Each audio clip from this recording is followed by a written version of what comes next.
এই ভিডিওটা আপনার কাছে হঠাৎ করে আসেনি। সনাতন ধর্মে একে বলে ঋতু, আর আধুনিক ভাষায় ল অফ রেজোনেন্স। মানে আপনার মনে যে প্রশ্নটা দিনের পর দিন ঘুরছে, এই মুহূর্তে ব্রহ্মাণ্ড ঠিক সেটারই উত্তর দিচ্ছে। সত্যি করে বলুন, জীবনে কিছু একটা আটকে আছে, তাই তো?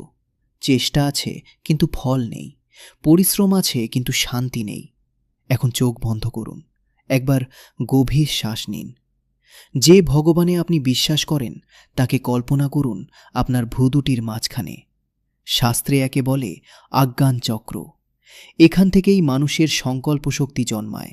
এখন মনে মনে বলুন, হে ঈশ্বর, আমার জীবনের বাধাটা আমাকে বুঝিয়ে দাও। এই জায়গাতেই একটা সত্য কথা, অনেক সময় শুধু প্রার্থনা যথেষ্ট হয় না, প্রার্থনাকে শক্তিতে বদলাতে হয়। এই কারণেই শাস্ত্রে আছে মন্ত্রকবচ ও তাবিজের বিধান। এই তাবিজ কোনো জাদু নয়, এটা তৈরি করা হয় বিশেষ পূজা ও মন্ত্রপাঠের মাধ্যমে। আপনার নাম, আপনার সমস্যা আর আপনার সংকল্প নিয়ে, যাতে আপনার প্রার্থনা দিশা পায়। যদি এই কথাগুলো আপনার মনের ভেতরে কিছু নড়িয়ে দেয়, তাহলে বুঝবেন এটাই সেই সংকেত।